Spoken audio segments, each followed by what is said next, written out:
Hola, ¿qué tal? Muy buenas tardes tengan todos ustedes, compañeros que estén viendo esta presentación. Durante estos minutos les estaré hablando sobre un tema en específico, sobre el Estado y su origen. Abordaremos 5 subtemas que son importantes y es el origen del Estado, el concepto del Estado. También abordaremos el tema de los elementos del Estado, así como el gobierno y las actividades del Estado. Mi nombre es Ricardo Lira, soy estudiante del programa de Contaduría y buenas tardes. Muy bien, sobre el origen del Estado. El origen del Estado, pues más, miren, lo que les quiero dar a entender es que el Estado no ha sido el mismo exactamente desde su origen. Es un fenómeno que ha estado en constante evolución, eh, desde consistir en formas organizadas simples hasta dimensiones más complejas. A través de la historia hemos visto cómo el Estado ha ido evolucionando y ha ido cambiando sus diferentes etapas, tal como lo expresa Purroa Pérez en su libro, en su obra Teoría del Estado. Existen algunos hechos políticos de los que les quiero abordar a manera de resumen. Por ejemplo, en Asia Oriental, con la existencia de sociedades gobernadas por un monarca. En el Antiguo Oriente también existieron algunas culturas como la egipcia, la persa, la siria, la israelí, que contaron con inagotables hechos políticos que fueron documentados a través de papiros, a través de enigmas, a través de diferentes cosas, incluso piedra. Grecia fue cuna de dos organizaciones políticas y esta cultura habla acerca de la espartana y la ateniense. También Roma, cuya fundación data del año 750 a.C., en sus comienzos era un gobierno monárquico electivo hasta su caída en el 746 después de Cristo. Abordando más sobre el origen del Estado, les comento que durante la Edad Media tuvo un florecimiento la caída del Imperio Romano y en esta época es cuando surgen las ideas de la caída del imperio recogidas por Carlomagno y el poder se va dividiendo de tal manera que los señores feudales dentro de la comunidad política se posicionan. En el Estado moderno, a finales de la Edad Media, se hicieron esfuerzos para unir el Estado territorial y administrativamente, puesto que con la caída del feudalismo se encontraba dividido. Posteriormente, durante los siglos XVII, XVIII y XIX, el Estado constitucional tiene su origen. Aquí es cuando se establece, según el Diccionario de Historia Universal, una de las exigencias del pensamiento liberal constitucional. Y este debía poseer una constitución no otorgada, introducir la división de poderes y garantizar los derechos fundamentales. Ahora hablaremos sobre el concepto de Estado. El concepto de Estado es la comunidad que engloba a todos los individuos que habitan un territorio determinado en una corporación única. Esta es dotada de poder de mando originario y fue fundada sobre la base del interés general y común entre sí, a pesar de las diferencias que separan a los hombres que viven juntos dentro de un mismo país. Como concepto vamos a utilizar pero para llegar a este concepto, pues tuvo un trabajo anterior. Muchos han tratado de dar respuesta al interrogante ¿qué es el Estado?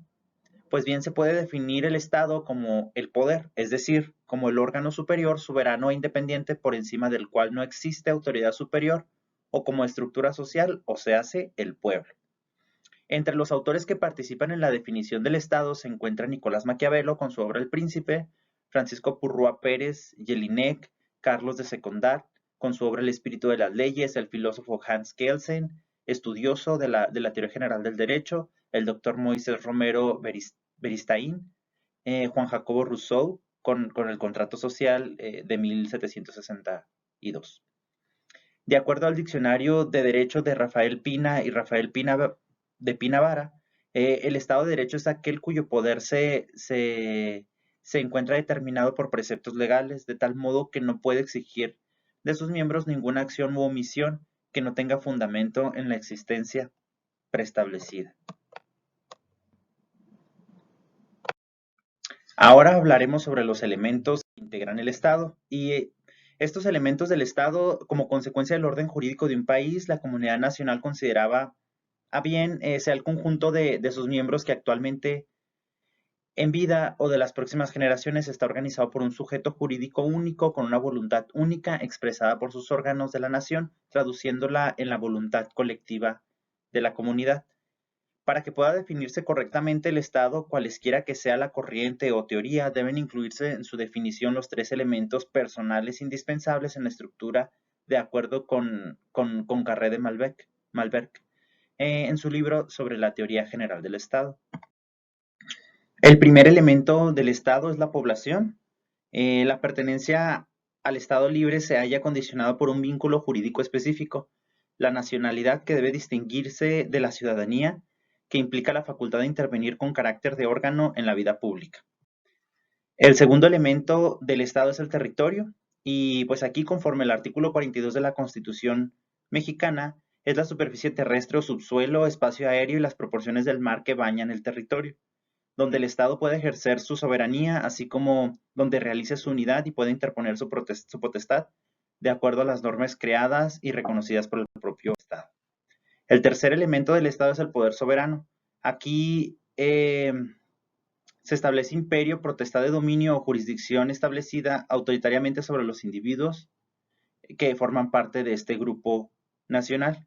Es también la facultad del Estado para ordenar, mandar o hacer una cosa, y que en la esfera política se manifiesta como el poder ejecutivo, legislativo y judicial. Ahora vamos a hablar sobre el cuarto tema, que es el gobierno. El gobierno se le puede considerar en sentido amplio como el conjunto de órganos mediante los cuales el Estado actúa a través de un ordenamiento jurídico en el cumplimiento de los órganos superiores del Poder Ejecutivo bajo la presidencia del jefe de Estado. También vamos a hablar sobre las actividades del Estado. Ya por último, en nuestro derecho positivo se ha adoptado la doctrina clásica de la división de poderes, siendo las funciones encomendadas a los diferentes poderes públicos que deberían cumplir, ejercitar, siempre con un fin jurídico al hablar de la función del Estado. Andrés Sierra Rojas menciona que las funciones del Estado son los medios o las formas diversas que adopta el derecho para realizar los fines del Estado. Para México está estipulado en el artículo 49 la división de las actividades o funciones que hace el Estado, y estas son ejecutiva, legislativa y jurisdiccional. En la función legislativa, esta es la función que consiste en la creación y elaboración del derecho objetivo a través del Poder Legislativo, y este está representado por el Congreso de la Unión. De acuerdo al artículo 50 de los Estados Unidos, de la Constitución Política de los Estados Unidos Mexicanos, se encuentra dividido en dos cámaras, una de diputados y otra de senadores. Otra de las actividades del Estado está la función jurisdiccional. En esta interactúan los jueces para establecer un orden jurídico. Y por último está la función administrativa, que corresponde al Poder Ejecutivo y se realiza bajo un orden jurídico, limita sus efectos y actos jurídicos concretos o particulares y satisfactores de materiales que intervienen con la finalidad de prestar un servicio público y realizar demás actividades que con ello convengan. Muchísimas gracias por estos minutos. Que tengan una excelente tarde.